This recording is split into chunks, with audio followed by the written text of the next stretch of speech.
जगज्जालपालं कचत्कन्दमालं शरच्चन्द्रबालं महादैत्यकालं नभोनीलकायं दुरावारमायं सुपद्मासहायं भजेऽहं भजेऽहम् सदाम्बोधिवासं गलत्पुष्पहासं जगत्सन्निवासं शतादित्यभासं गदाचक्रशस्त्रलसत्पीतवस्त्रं हसच्चारुवक्त्रं भजेऽहं भजेऽहम्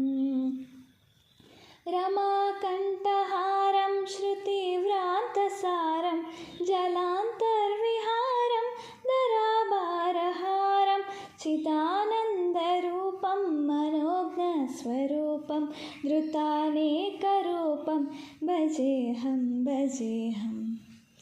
जराजन्महीनं परानन्दपीनं समाधानलीनं सदैवानदीनं जगज्जन्महेतुं सुरानेककेतुं त्रिलोकैकसेतुं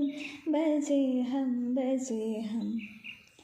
कृताम्नायगानं खगाधीशयानं विमुक्तिर्निदानं हरारादिमानं स्वभक्तानुकूलं जगद्वृक्षमूलं निरस्तार्धशूलं भजेऽहं भजेऽहम् समस्तामरेशं द्विरेवाबकेशं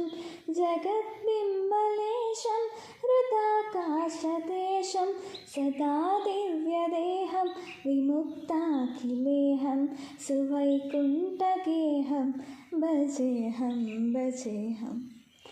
सुरालीबलिष्ठं त्रिलोकीवरिष्ठं गुरूणां गरिष्ठं स्वरूपैकनिष्ठं सदायुक्तधीरं महावीरवीरं भवाम्भूतिधीरं भजेऽहं भजेऽहम् रमावामभागं तलानग्ननागं कृतादीनयागं गतारागरागं मुनीन्द्रैः सुगीतं सुरैः सम्परीतं गुणोगैरतीतं भजेऽहं भजेऽहम्